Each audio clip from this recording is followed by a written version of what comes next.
Hey, hello world. I think this is like a slightly delayed live signal, but that's okay. Hi, my name is Rachel Silber, and I am a lot of things you may not know about me. So I'm going to fill you in. um, if you've followed my channels, my everything, so far, you know I'm an absolute lover of the access consciousness tools. I have a lot of conversations and a lot of videos and tools and everything using the access tools. And if I hadn't had these tools for the last 4 weeks, I suppose it's coming up on 4 weeks now, I have no idea how it would be. So that you know about me. I'm an access consciousness facilitator. I love to use the tools. I have no idea if the tools will come up in this conversation, but I just wanted it out there so that you know. Beyond that, some of you guys know and some of you guys don't know. I was born in Israel, and I was born in Israel to a pair of lovely, amazing, delightful survivors of the Holocaust. My mother was one of the last 100 people who were rescued out of Bergen-Belsen. They were taken in those lovely white buses to Sweden, to the Red Cross camps. That's my mother, and her mother. And my father's family survived in Siberia, in work camps in the Gulag. So I come from a background where I've grown up and I've heard a lot about what was done to people simply because of their religion, not from a face-to-face contact with them, not from meeting them as an individual, finding out, more about them. No. Just from, oh, you're this label, therefore I'm out to get you.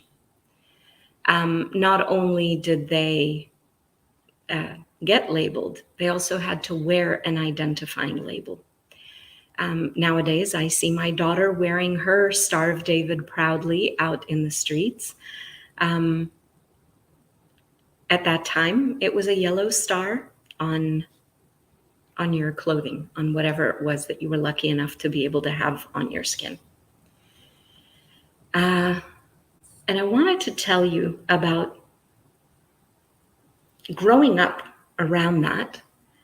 I was never taught to hate. I was never taught to despise people or to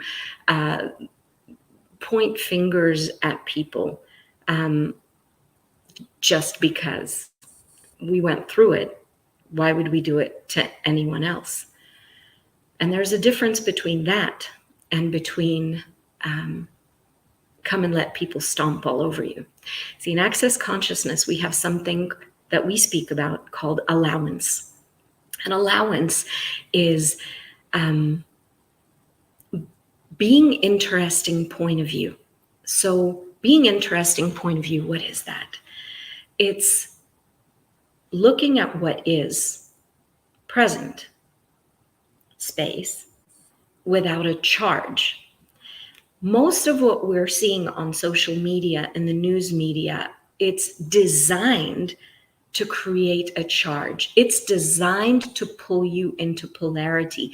It is designed to get you to fight, to get you to align and agree, to get you to resist and react, to get you to be more polarized, because that's what seems to feed the ongoing cycle of destruction and hatred on the planet.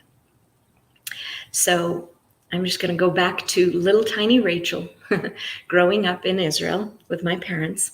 I used to have a recurring dream most of my childhood, practically most nights.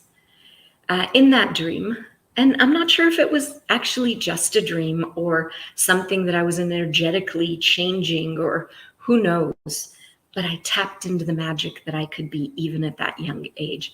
I had this recurring dream that I would fly, little winged fairy creature, I would fly from concentration camp to concentration camp, to ghetto, to hideout, to wherever the Jews were being persecuted. At that time, I didn't even realize that others were being persecuted as well, like the gypsies, etc. Anyone that could be put in as a scapegoat was pretty much persecuted. But what I would do is I would show up flying in with 2 baskets. I carried in 2 baskets in my arms. One of the baskets was filled with food, but perennially refilling food. So for example, if you take the cucumber out of the basket, a new cucumber would pop up. And so there was always plenty. There was never such a thing as lack. I was aware of the possibility of abundance even then. And so I had this basket filled with all sorts of stuff that to me as a kid was important. You know, my bamba snacks. Love Israeli bamba snacks. They're awesome. So that was important to me. Bread and cheese, that was important to me. Tomatoes, cucumbers, things that I loved, you know, that was in the baskets. Coke, that was a treat once in a while. That was in the basket. And so we'd have, and fruits that I liked in the basket as well. And everyone would be able to reach into the basket, pull out what they like. There never needed to be any fighting. There never needed to be any arguing, because as soon as that one cucumber or the pickle or the tomato or the bread would be pulled out, a new one would replace it in my dream each night. And the other basket was empty, supposedly empty. Anyone who desired anything would be able to reach into the basket and pull what they required out. So they might require a pair of boots because theirs were worn out and their feet were freezing. They'd be able to put on a new pair of boots. They'd be able to pull out socks. They'd be able to pull out coats if need be. They'd be able to pull out arms if they needed to defend themselves. I'm not talking of physical arms. I'm talking the boom boom kind. They would have whatever it was that they required. It was like a wishing basket.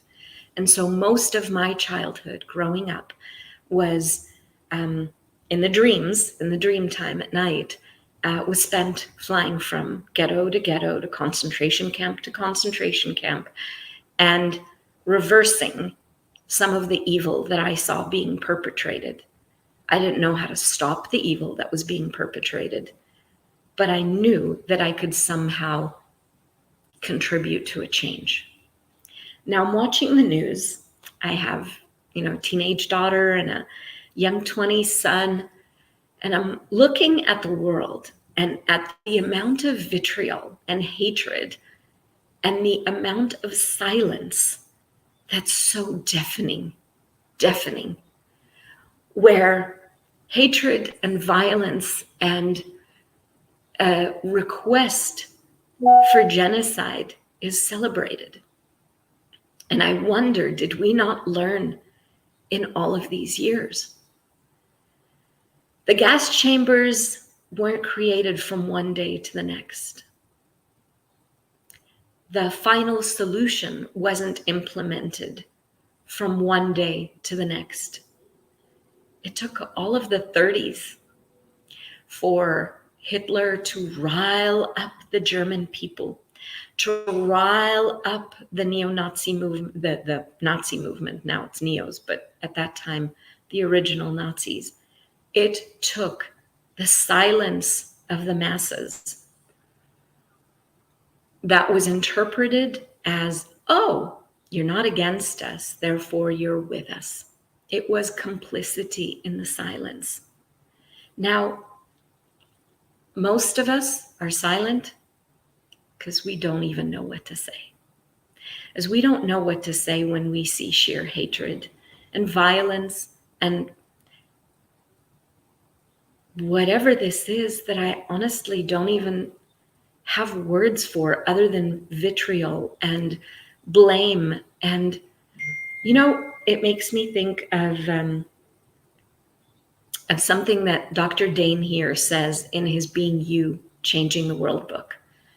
He mentions, just because you are swimming in carrot soup, even though you might smell like a carrot. You might even look like a carrot because you're covered in orange. You're not a carrot. You just aren't a carrot. As soon as you step out of the mush, you have a different choice. You have the choice to be whoever you are, not colored, marinated, or tainted by everything that you hear and see around you. And it reminded me of, there's a book I read a long time ago. Maybe it's time to reread. It's called Man's Search for Meaning by Dr. Viktor Frankl. And it is an account of this psychiatrist who went through the Holocaust, what he had experienced, what he had observed, and what he had learned. And it touched me so much. There's a quote that I've often referred to, the back end of the quote. I'm going to read the entire piece there. We who lived in concentration camps can remember the men who walked through the huts, comforting others, giving away their last piece of bread. They may have been few in number, but they offer sufficient proof that everything can be taken from a man but one thing, the last of the human freedoms: to choose one's attitude in any given set of circumstances, to choose one's own way. Being out of control, we can't control everything that goes on around us, but we can make a different choice.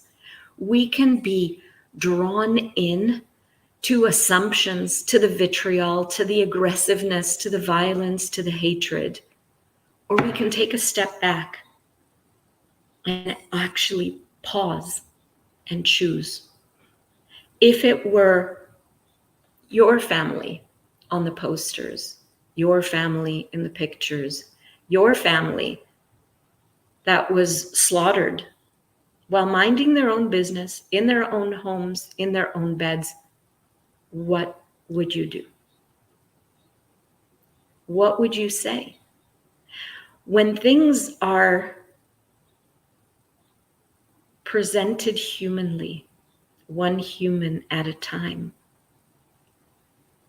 these labels of these people, whatever these people are, whether it is their color, their age, their religion, their gender, their anything, it's no longer these people. It's these beings. It's these lights.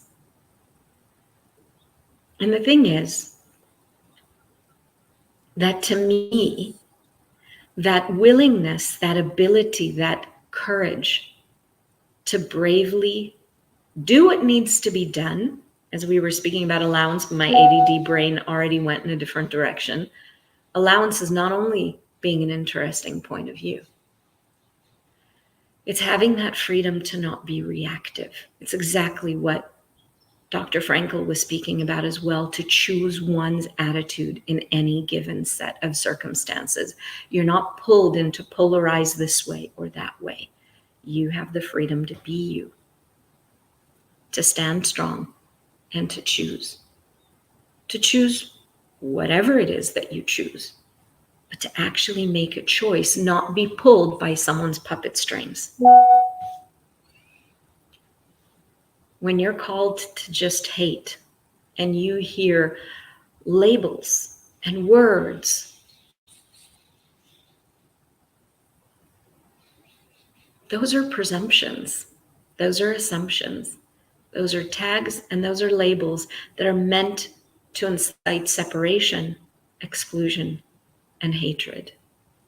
And regardless whether you support one side or another, where are you?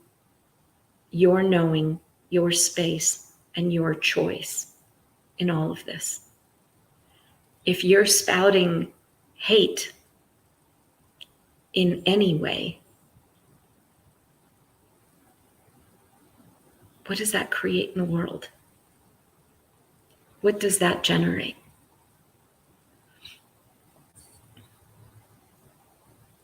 So one of the things I love the most is to add light in whatever way I can. I've taken on some mitzvahs to add some prayers, some tehillim, some psalms, and things like that have been something that contributes to me personally and may contribute to others as well. We live in such an interesting world, a world truly where there is so much more than meets the eye. Everything is the opposite of what it appears to be, and nothing is the opposite of what it appears to be, is something that we say in Access and is also a basic truth in the world. Something that's so underlying. It is fundamental to the way everything is. There is more than meets the eye when you are given something to look at, when you are being riled up and manipulated. Take a look deeper and see. What is the formlessness? What is the space that's under the form that this information is coming to me as? What is there beyond what meets the eye at first glance? If everything is the opposite of what it appears to be, and nothing is the opposite of what it appears to be, what space can you be that will contribute to a different experience in the world? What light could you be? What light could you add? As you always have a choice. And you can turn into a raving lunatic that's asking for mass murder of people. Or you can say, I see the humanity here. And what else is possible now? So I'm looking at videos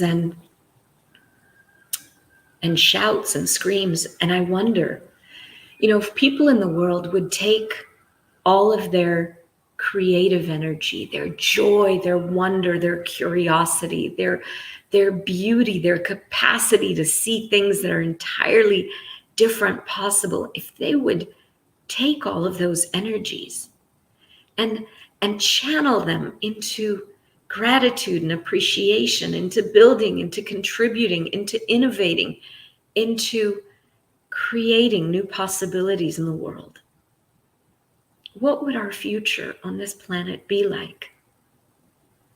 And when people use that energy instead to hate, to tear down, to destroy, and to separate, what does that create? I know what world I'd like to be in. So what else is possible now? So thank you. And how does it get any better? And what else is possible? As I'm ready for new possibilities in the world.